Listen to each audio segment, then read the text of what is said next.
ನಮಸ್ಕಾರ ಕನ್ನಡಿಗರೇ, ನಮ್ಮ YouTube channel like ಮಾಡಿ, ಕಮೆಂಟ್ ಮಾಡಿ, ಸಬ್ಸ್ಕ್ರೈಬ್ ಮಾಡಿ. ಇವತ್ತು ನಾನು ನಿನಗಾಗಿ ಸಂಚಿಕೆ ಏನಾಯಿತು ನೋಡೋಣ ಬನ್ನಿ. ಕನಕಾಂಬರಿ ಮಾಡಿದ ಪ್ಲ್ಯಾನ್ ಪ್ರಕಾರ ಸಕ್ಸಸ್ ಆಯಿತು.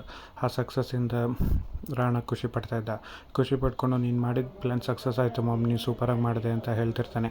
ಆಗ ಆದರೆ ಇದನ್ನೆಲ್ಲ ಪ್ಲ್ಯಾನ್ ಮಾಡಿದ ಕ್ರೆಡಿಟು ಇವ್ರಿಗೆ ಹೋಗಬೇಕು.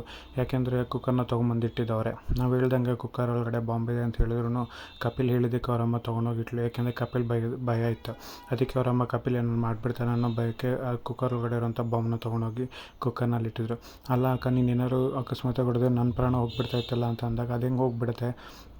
ನಾನಲ್ಲಿ ರಿಮೋಟ್ ಇಟ್ಕೊಂಡು ಪ್ರೆಸ್ ಮಾಡಿದಾಗಲೇ ಅದು ಸಿಡಿಯೋದು, ಅಲ್ಲಿವರೆಗೂ ಅದು ಸಿಡಿತಿರಲಿಲ್ಲ. ನೀನೇ ಅಷ್ಟೊಂದು ಎದುರ್ಕೋತೆ, ತಲೆ ಕೆಡ್ಸ್ಕೊಬೇಡ ಅಂತ ಹೇಳ್ತಾಳೆ. ಆಗ ಕನಕಾಂಬರಿ ಹೇಳ್ತಾಳೆ, ಇವ್ರನ್ನೆಲ್ಲ ಹಂಗೆ ಸುಲಭವಾಗಿ ಬಿಡೋದಿಲ್ಲ ನಾನು. ಅವ್ರನ್ನೆಲ್ಲ ಕರೆಸಿ ಮೆತ್ತೆ ಮಾತಾಡ್ತಿರೋದು, ಅವ್ರನ್ನೆಲ್ಲ ಇಲ್ಲಿ ಇರೋದಕ್ಕಲ್ಲ.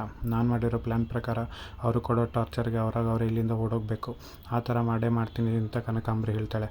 ಆಗ ರಾಣ ಮಾಮ್ ನಿಂತಲೇ ಇರೋ ಪ್ಲ್ಯಾನ್ ಕೇಳಿ ನಂಗೆ ತುಂಬ ಖುಷಿ ಆಗ್ತದೆ. ಇದು ಬೇಕಿರೋದು.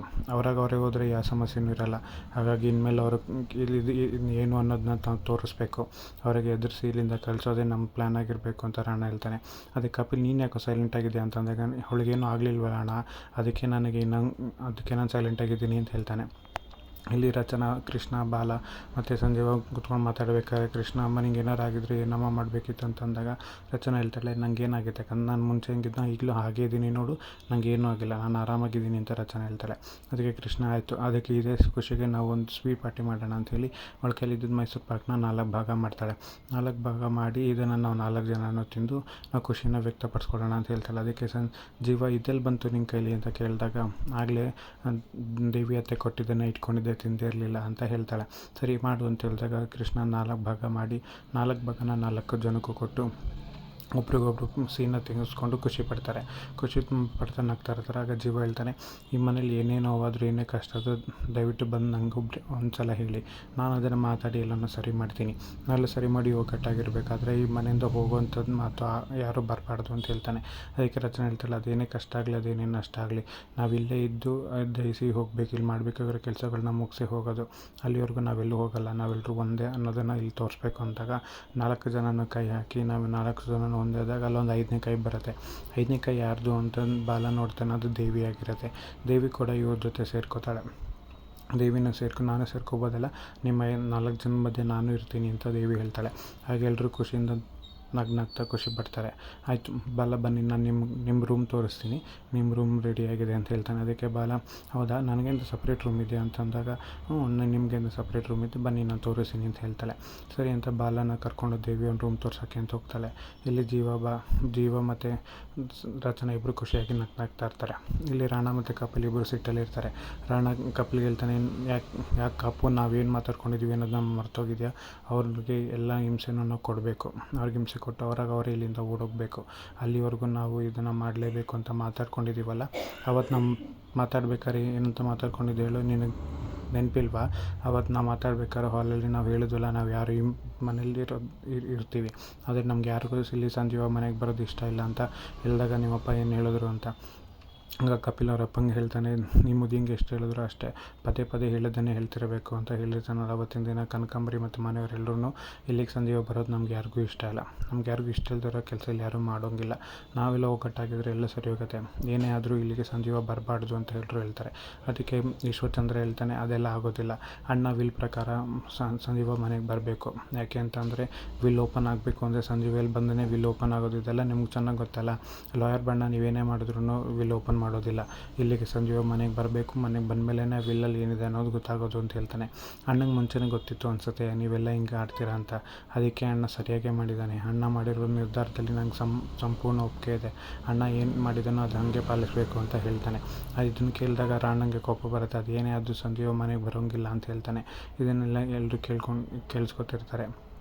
ರಾಣ ಸಿಟ್ಟಲ್ಲದು ಏನೇ ಆಗಲಿ ಅವನು ಇಲ್ಲಿ ಬರೋದಕ್ಕೆ ನಾನು ಬಿಡೋದಿಲ್ಲ ಅಂತ ರಾಣ ಹೇಳ್ತಾನೆ. ಹಾಗೆ ಈಶ್ವರಚಂದ್ರ ಹೇಳ್ತಾನೆ, ನೋಡು, ವಿಲ್ಲಲ್ಲಿ ಏನಿದೆ ಅಂತ ತಿಳ್ಕೊಬೇಕಾ, ಅವನು ಇಲ್ಲಿ ಬರಬೇಕು, ಇಲ್ಲಾಂದರೆ ನಿಮ್ಮ ಇಷ್ಟ ಅಂತ ಹೇಳಿ ಈಶ್ವರಚಂದ್ರ ಅಲ್ಲಿಂದ ಹೊರಟೋಗ್ತಾನೆ. ಅದೇ ಸಮಯಕ್ಕೆ ಕನಕಾಂಬರಿ ಬಂದು ಅವ್ನು ಬರಲಿ, ಇಲ್ಲಿಗೆ ಬಂದು ಅವ್ನು ಇರಲಿ, ನಾವು ವಿಲ್ ಓಪನ್ ಆಗೋವರೆಗೂ ನಾವು ಸುಮ್ಮನೆ ಇರೋಣ. ಇಲ್ಲಿಗೆ ಬಂದಮೇಲೆ ನಾವೇನು ಮಾಡಬೇಕು ಅನ್ನೋದನ್ನು ಮಾಡಿ ಇಲ್ಲಿರೋ ಭಯನ ಪಡಿಸಿ ಇಲ್ಲಿಂದ ಅವನಿಗೆ ಓಡಿಸೋನೇ ನಮ್ಮ ಗುರಿಯಾಗಿರಬೇಕು. ಅವನು ಇಲ್ಲಿಗೆ ಬಂದು ವಿಲ್ ಓಪನ್ ಆಗಲಿ ಅಂತ ಹೇಳ್ತಾಳೆ. ಅದಕ್ಕೆ ದೇವಿ ಕೂಡ ಹೇಳ್ತಾಳೆ, ನಿಮಗೆಲ್ಲ ಗೊತ್ತಲ್ಲ, ಅವ್ರು ಬರೋಣ ಅಂಕಲ್, ಅವ್ನು ಬರೋವರೆಗೂ ವಿಲ್ ಓಪನ್ ಮಾಡಲ್ಲ. ಅಷ್ಟಕ್ಕೂ ಈ ಮನೆ ಇರೋದು ದೊಡ್ಡ ಪನ್ನೀಸಲ್ಲಿ ಅಕಸ್ಮಾತ್ ಏನಾದರೂ ಆದರೆ ಈ ಮನೆಯೂ ಇರೋದಿಲ್ಲ, ಆಮೇಲೆ ಕೂತ್ಕೊಂಡು ಹಿಂಗೆ ಮೀಟಿಂಗ್ ಮಾಡೋಕ್ಕೆ ಮನೆಯೂ ಇಲ್ಲದೆ ಹೋದಂಗೆ ಆಗುತ್ತೆ ಅಂದಾಗ ಈ ಶ್ವೇತಂದ್ರ ನಿನ್ನಂತೆ ಅಯ್ಯೋ ಮನೆಯೂ ಇಲ್ಲದೆ ಹೋದರೆ ಹೆಂಗಿರೋದು, ಏನು ಮಾಡೋದು ಅಂತ ಯೋಚನೆ ಮಾಡೋದಕ್ಕೆ ಶುರು ಮಾಡ್ತಾಳೆ. ಆಗ ಕನಕಾಂಬರಿ ಹೇಳ್ತಾಳೆ ರಾಣಂಗೆ, ರಾಣ ತಲೆ ಕೆಡ್ಸ್ಕೊಬೇಡ, ಅವ್ರು ಬರಲಿ, ಅವ್ರು ಇಲ್ಲಿಗೆ ಬಂದು ಜೀವನ ಸ್ಟಾರ್ಟ್ ಮಾಡಲಿ, ನಾವೇನು ಮಾಡಬೇಕು ಅನ್ನೋದನ್ನು ನಾನು ನಿಮ್ಗೆ ಹೇಳ್ತೀನಿ ಆಮೇಲೆ ಅಂತ ಕನಕಾಂಬರಿ ರಾಣಂಗೆ ಹೇಳ್ತಾಳೆ. ಇದನ್ನೆಲ್ಲ ನೆನೆಸ್ಕೊಂಡು ಕಪಿಲ್ ಅನ್ಕೋತಾನೆ, ಹ್ಞೂ ಅಣ್ಣ ನೀವು ಹೇಳಿದ್ದು ನನಗೆ ನೆನಪಿದೆ, ನಾನು ಅದಕ್ಕೆ ಸಮಾಧಾನವಾಗಿದ್ದೀನಿ ಅಂತ ಸೈಲೆಂಟಾಗಿರ್ತಾನೆ. ಆದರೆ ನೀನು ತಲೆ ಕೆಡ್ಸ್ಕೊಬೇಡ ಕಾಪು, ನಿನ್ನೆಲ್ಲ ಕೋಪ ಸಿಟ್ಟುಗಳಿಗೂ ಒಂದು ಉತ್ತರ ಕೊಡೋ ಸಮಯ ಬಂದೇ ಬರುತ್ತೆ, ಅವ್ರಿಗೆ ಇವಾಗಿಂದ ಟಾರ್ಚರ್ ಶುರು ಆಗುತ್ತೆ, ನೋಡ್ತಾ ಇರು ಅಂತ ಹೇಳ್ತಾನೆ. ಇಲ್ಲಿ ಕನಕಾಂಬರಿ ಹುಸೇನೆಗೆ ನಗ್ತಾ ನೋಡ್ತಿರ್ತಾಳೆ. ರಚನಾ ಎಲ್ಲರೂ ಮಲ್ಕೊಳ್ಳೋ ಟೈಮ್ ಆಗಿರುತ್ತೆ. ರಚನಾ ನೀರು ಕುಡಿಯೋಕ್ಕೆ ಅಂತ ಮಧ್ಯದಲ್ಲಿ ಎಚ್ಚರಾಗಿ ನೀರು ಕುಡಿದು ಗ್ಲಾಸ್ನ ಇಡ್ತಾಳೆ. ಗ್ಲಾಸ್ ಈ ಕಡೆ ನೋಡಿದಾಗ ಜೀವನ ನೋಡಿ ಹಾಸಿಗೆ ಮೇಲೆ ಮಂಚದ ಮೇಲೆ ಮಲಗುವಂಥ ವ್ಯಕ್ತಿ ನಮ್ಮ ಜೊತೆ ಸಾಮಾನ್ಯವಾಗಿ ನೆಲದ ಮೇಲೆ ಮಲಗ್ತಿದ್ರು. ಈ ಸುಖನ ನಿಮ್ಗೆ ವಾಪಸ್ ತಂದು ಕೊಡಬೇಕು ಅನ್ನೋ ಒಂದು ನನ್ನ ಉದ್ದೇಶ ಇತ್ತು, ಹಾಗಾಗಿ ಈ ಮನೆಗೆ ವಾಪಸ್ ಬರಬೇಕಿತ್ತು. ನನಗಂತೂ ನೀವು ಹಿಂಗಿರೋದು ನಂಗೆ ತುಂಬ ಖುಷಿ ಆಗ್ತಾಯಿದೆ ಅಂಥೇಳಿ ಅವಳ ಖುಷಿನ ವ್ಯಕ್ತಪಡಿಸ್ಕೊಂಡು ಅಲ್ಲಿಂದ ಎದ್ದು ಜೀವನ ಹತ್ರ ಹೋಗಿ ತಲೆ ಸವರ್ತಾ ಅವನ್ನ ಹಾಗೆ ನೋಡ್ತಾ ಕೂತಿರ್ತಾಳೆ. ಅವಳಿಗೆ ಜೀವನ ಮೇಲೆ ಪ್ರೀತಿ ಆಗ್ತಾ ಇರುತ್ತೆ. ಆ ಪ್ರೀತಿನ ಅವ್ನ ತಲೆ ಸವರಿ ಅವಳಿಗೆ ಹಾರೈಕೆ ಮಾಡ್ತಿರ್ತಾಳೆ.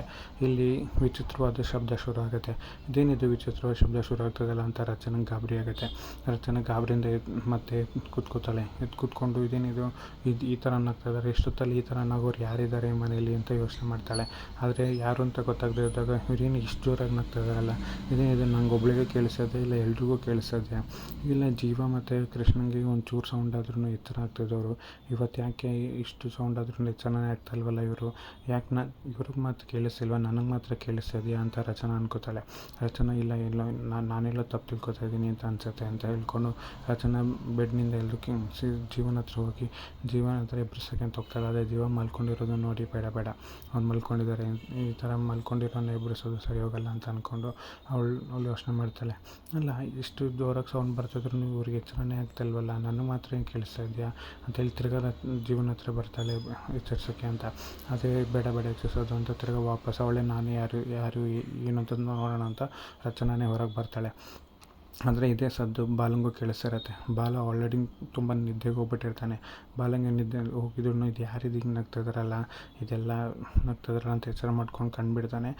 ಇದೆಲ್ಲ ನಾವು ಮನೆಯಿಂದ ಹೋಗೋದಕ್ಕೆ ಇವ್ರು ಮಾಡ್ತಿರೋ ಕುತಂತ್ರ ಅನಿಸುತ್ತೆ, ಇಷ್ಟಕ್ಕೆಲ್ಲ ನಾನು ಬಗ್ಗೋನಲ್ವೇ ಅಲ್ಲ, ಏನಾರ ಮಾಡ್ಕೊಳ್ಳಿ ಏನಾರ ಬಿಟ್ಕೊಳ್ಳಿ, ನಾನಂತೂ ಯಾವುದಕ್ಕೂ ತಲೆ ಕೆಡಿಸ್ಕೊಳ್ಳಲ್ಲ ಅಂತ ಆದರೂ ಹೆದ್ರುಕೊಂಡು ಹೇಳ್ತಾನೆ. ಅದೇ ಹೆದ್ರುಕೊಂಡು ಮತ್ತೆ ರಗ್ಗೊಚ್ಕೊಂಡು ಹಾಗೆ ಮಲ್ಕೊಳ್ಳೋದಕ್ಕೆ ಶುರು ಮಾಡ್ತಾನೆ. ಯಾಕೆಂದರೆ ಅವನಿಗೂ ಭಯ ಆಗ್ತಿರುತ್ತೆ, ಆ ನಗು ಕೇಳಿದ್ರೆ ಭಯ ಆಗ್ತಾರೆ ಅಂತ ನಗು ಆಗಿರುತ್ತೆ. ಆ ನಗು ಭಯಂಕರವಾಗಿರುತ್ತೆ.